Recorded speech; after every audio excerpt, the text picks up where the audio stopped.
Hello, I'm Dr. John Perlin, Chief Medical Officer and President of Clinical Operations for HCA Healthcare.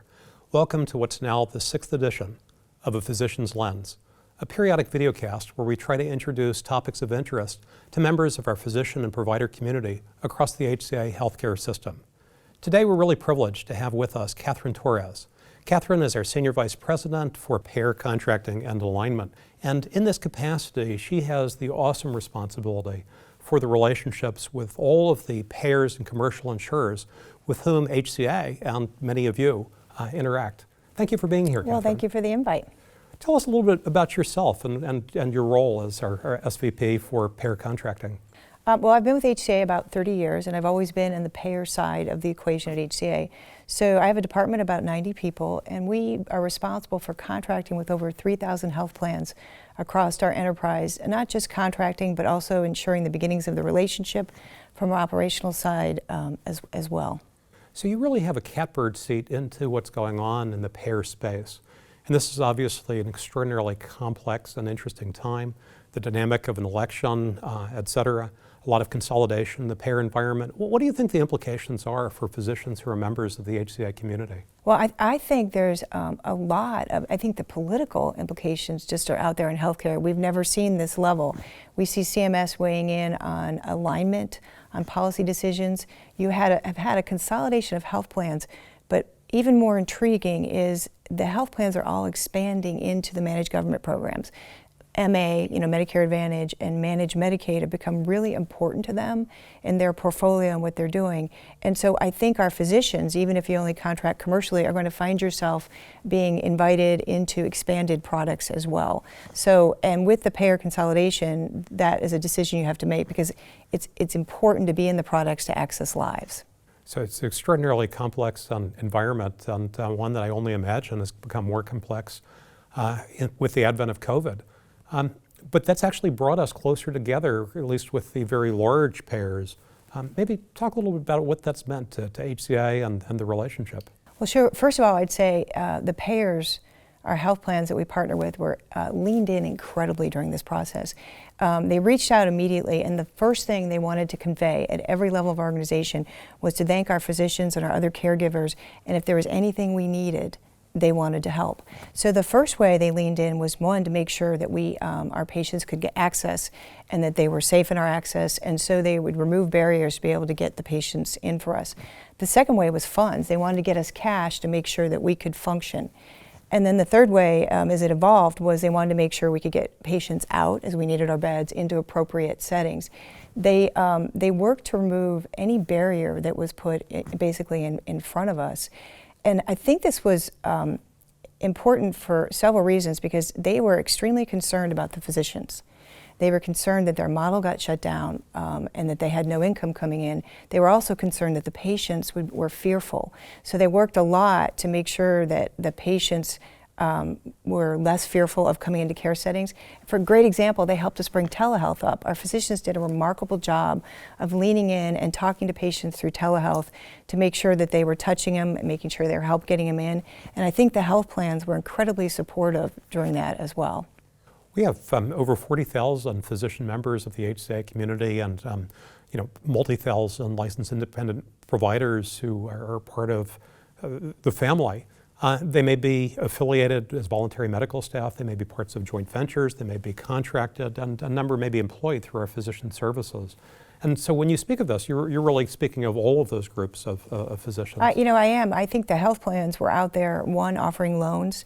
We communicated early that these physicians may not even have the office staff in the office right now to be able to get authorizations and everything. So they were concerned about PPE. How do we get it to the physicians? What do they need? What's going on? And it wasn't just, like you said, employed physicians. It was all the primary care and specialists in the healthcare ecosystem that they were concerned about. And we were talking before where you suggested that this might actually warm up the relationships with the payer community, and that would bode well going forward. Maybe expand on that a little bit. Sure. So I think, first of all, our experience with the health plans was probably a little unique. And I think it was unique because, about 5 years ago, Sam Hazen really changed our perspective on how we should deal with health plans. He wanted to move towards a partnership.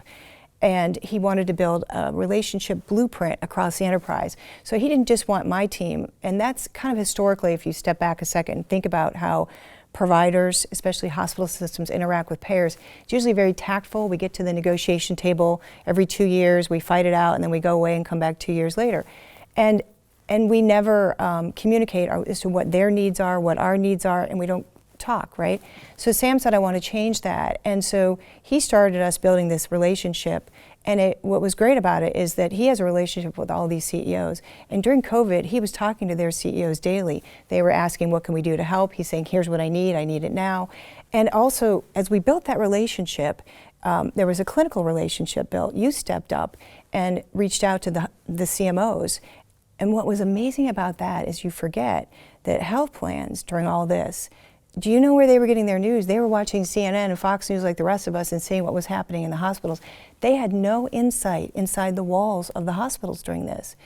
And so what you did when you reached out, because typically they have to wait till claims come in to know what's going on too, is you gave them that insight, here's what's happening, and gave them that reassurance, but you also opened doors for them to be able to say, let me help you here, let's do this. And so I think that was unbelievably important that we had these relationships across our enterprise. And it even led to further where Dr. Guy and others got on the phone to show them the clinical learnings from COVID. And they unbelievably leaned in when they looked at our systems like Nate and said, let us put our data together to see how we can even make this better for the patients. It's been a remarkable time, and really appreciate your fostering those relationships. As our Chief Executive Officer, Sam Hazen has literally had calls with every Chief Executive Officer of all of the major payers through those relationships. Has brought us together clinically, operationally. He's opened up doors to increased lab testing, really the sorts of things that our clinical community, our physician and advanced practitioner community would really want and need. And you made the great point that as fragile as the time was for us as a large organization, it was even more fragile for those physician practices. But building on that, and really the last question, maybe your thoughts on why physicians should align with HCA in terms of this complicated dynamic of 2020 forward.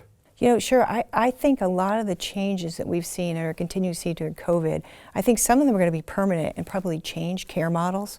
And I think when you think about changing care models, I think for the first time ever, we have health plans realizing that they have to have a deeper, more aligned relationship with providers, because you can't come together to figure out the solutions unless we're all together.